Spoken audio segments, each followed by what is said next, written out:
Okay, let's show a simple example of logistic regression using the same data set that we just saw a second ago when we were doing linear regression.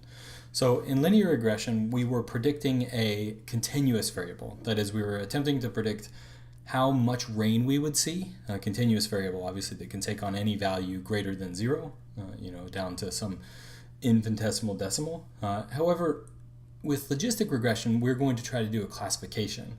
And the classification here is simple. Did it rain or did it not rain? So 1 if it rained, 0 if it didn't.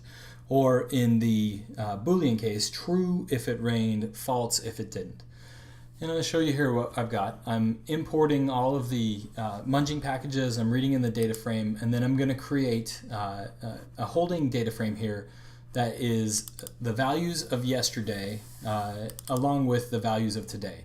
And the values of yesterday are going to be the real number of amount of rain that we saw yesterday, and the value of today is going to take on a Boolean value of true. So I'm going to go ahead and just run this. Then I'm going to run the same loop that we saw last time, and it's going to populate those two values. So you see what this looks like.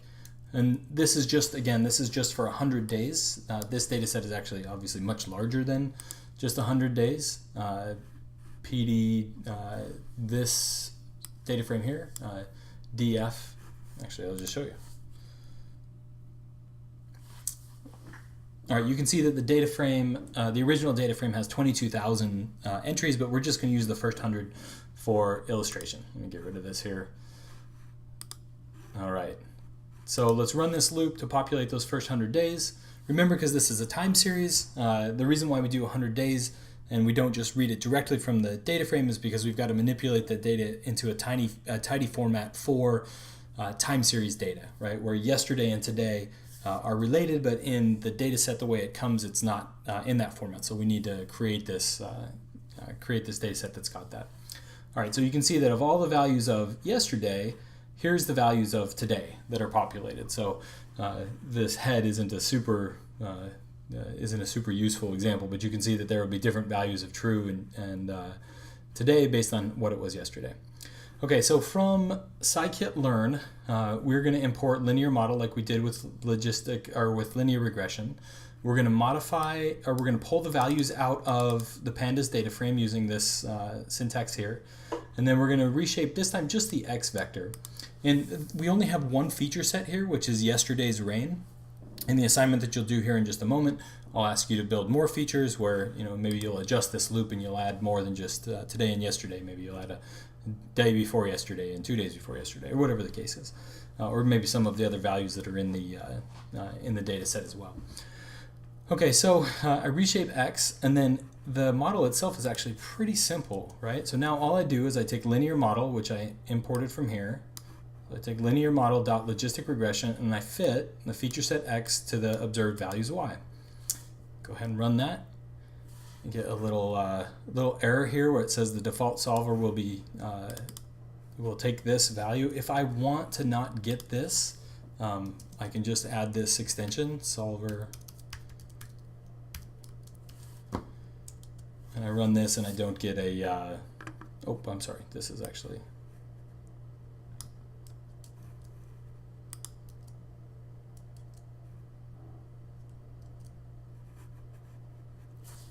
should be in here.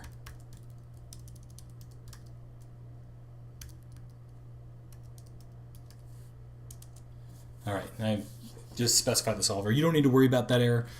You'll see it sometimes as you get in more advanced problems and your skills improve. Maybe you'll care a lot about what the solver is that you use. In this case, let's just use the one that's default. But this is the solver is the mechanism that does the gradient descent for us, how quickly it performs.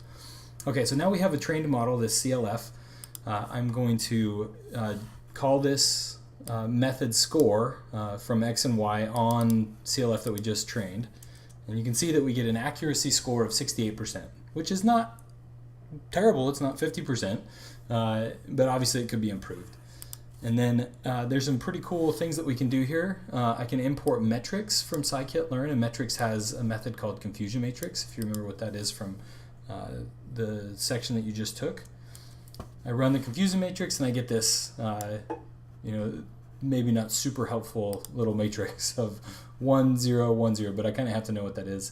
But if I take advantage of a little bit nicer matrix that I've got here set up for you, I can run this on the same thing, and I get, all right, here's what I had predicted, here's what actually happened. And so my prediction over here, you can see that if it doesn't rain, I'm pretty good. I'm pretty good at predicting when it doesn't rain, right? It didn't rain, and I predicted it wouldn't rain, and it rained, and so I predicted that it would rain, and 35 is a lot bigger than 11. But down here, you can see that I'm actually not very good here. If I predicted that it would have rained, and it actually rained, I had 33, but I said 21 times that it wasn't. So what this means is that my model looks like it's greedy towards predicting that it will not rain for some reason based on this data set. So maybe you can improve this accuracy score a little bit by adding more features, but you get the basic mechanics, right? So we didn't have to build from scratch. The logistic regression gradient descent algorithm. It was built into this function that we just called directly from scikit-learn, and the only thing that we had to do was prepare the data in order for it to be valuable in this context, so that it would work. And then obviously you can specify the solver, but you don't necessarily have to.